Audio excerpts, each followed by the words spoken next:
Joining me now is the chairman of the House Intelligence Committee, Congressman Adam Schiff. Congressman, we have a lot to get to, but I want to start with Iran. You said after the briefing on Friday, you're a member of the Gang of Eight, so you would be briefed on such a thing, that you have yet to get an adequate answer about why the strike was necessary right now. You heard Senator Warren suggest that this might be politically timed, almost like a wag the dog suggestion, to change the subject from impeachment. A pretty striking suggestion from the senator. Is she right? Look, I don't know what the president's motivation here is, but I think it was a reckless decision that increased the risk to Americans all around the world, not decreased it. When Secretary Pompeo says that this decision to take out Qasem Soleimani saved American lives, saved European lives, he is expressing a personal opinion, not an intelligence conclusion. Much like his opinion that reneging on the Iran nuclear deal improved our security, the evidence has been to the contrary. And I think the evidence will be to the contrary here, sadly. I think it will increase the risk to Americans around the world. I haven't seen intelligence that taking out Soleimani was going to either stop the plotting that's going on or decrease other risks to the United States. And in fact, we are already seeing serious strategic repercussions. The Iraqi prime minister now supporting throwing American troops out of Iraq, the Iraqi parliament introducing a new resolution to remove us from that country. That's going to impede our fight against ISIS. That would be a real coup for Iran to force the United States out of Iraq. We're going to have to take our eye off the ball when it comes to fighting ISIS in Syria, because we're not going to be able to, I think, protect a small number of forces there. So we're either going to have to send more forces or have to withdraw the forces that we have. So strategically, I think we've already seen setbacks, and I don't know that we're going to see any improvement in our security. I think quite to the contrary, we may see an increased risk of war with Iran. But you acknowledge, as the chairman of the Joint Chiefs have said, and others in the Trump administration have said, that Soleimani was heading a plot to attack American interests in the region. That is accurate? It's accurate, but it's also true that Soleimani has been plotting against the United States for decades. The question is, did the plotting here rise to the level that required his elimination from the battlefield? And would that elimination stop the plotting? Or would it accelerate it? Or would it make the potential attacks on the United States greater, not worse? And there, I don't think the intelligence supports the conclusion that removing Soleimani increases our security. There's a big difference when our generals talk about potential plots in days, weeks, or months, between days and months. And particularly when you have someone like Soleimani who has been at this for so long. So the question is, why now? Is this going to increase or decrease the risk of war? And I think it's going to increase the risk of war with Iran. So some officials, unnamed U.S. officials, told the New York Times that the evidence that this attack was imminent was, quote, razor thin.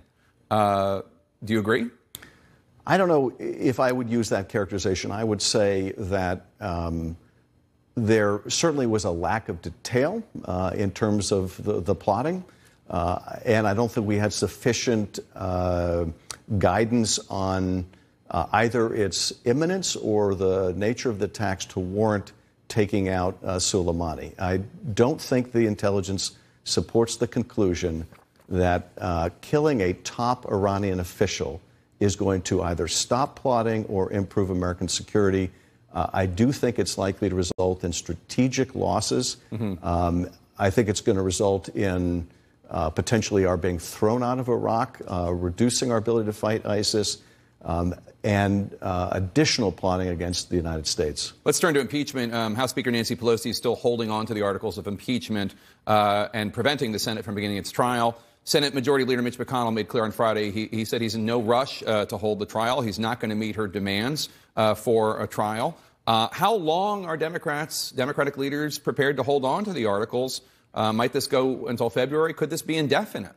I don't think it's going to be indefinite, no. I don't think that's at all the desire or motivation here. The desire is to get a commitment from the Senate that they're going to have a fair trial. Fair to the president, yes, but fair to the American people. McConnell's not going to do what you guys want him to do. Well, McConnell, I think, is one success that this has already had is fleshing out McConnell, showing that he is working in cahoots with the president, that he has made himself an active participant in the president's cover-up. So the American people needed to see that, and now they do. So you're never going to get what you want, though. I mean, isn't that what you're saying? That's not necessarily the case either, because you are also seeing the effect of this is fleshing out senators, both Democrats and Republicans, are now having to go on the record and say, do we want witnesses? Do we want to see the documents? Do we want the American people to hear the evidence? Do we want a real trial? Or do we want a cover-up? It's clear, I think, from the President, Mitch McConnell, they don't want a trial anymore. They don't want witnesses. They don't want documents. They don't even want, Jake, they don't even want a verdict. They want a dismissal. They want to have the House managers come in, make a presentation, and then move to dismiss and make it go away before the American people get to see the full extent of the president's misconduct. But that's not what the American people want. It's not what the founders contemplated. And if you ask even a majority of Republicans around the country, they want the evidence to come out. And so I think that withholding the articles is thus far flushed out where Mitch McConnell is coming from. It's required senators to go on record. And it's my hope that that pressure will result in a real trial fair to the American people as well as fair to the president. So, but if you have succeeded in doing that, in fleshing out where McConnell is and fleshing out where people like Murkowski and Collins are, does that mean it's now time to transmit the articles of impeachment to the Senate? I mean, could that happen this week, or do you think it's more likely in February? Well, that'll be a decision the Speaker has to make, and I don't know the answer to that. But I can say that at the end of the day, what we all should be pushing for, and I agree with Senator Durbin, I don't think any senator should be expressing opinions here. What we should want is a fair trial, and what we should want of senators is that they take their oath seriously, and that oath requires them to be impartial. I've heard some of the senators liken the Senate proceeding to an appeal. It's not an appeal. It's a trial, which means that it ought to involve witnesses. In fact, each of the trials that have gone forward with impeachment of president in the past have involved witness testimony. But we ought to also start out by having the documents come out, and the documents that have been coming out lately are increasingly incriminating of the president. You can see why they want to cover those up. Those documents ought to be provided as well. The top House attorney for Democrats told the federal court on Friday that there might be a third article of impeachment for obstruction of justice during the Mueller investigation. Are you considering impeaching President Trump again? Well, we're focused right now on the trial we've got coming up, and that's our foremost priority. But what the House counsel is saying is we have been trying to get testimony from people like Don McGahn. We've been trying to get the grand jury material as part of the impeachment inquiry. And for those senators who say, well, why didn't the House wait on the Ukraine articles until you exhausted the court remedies?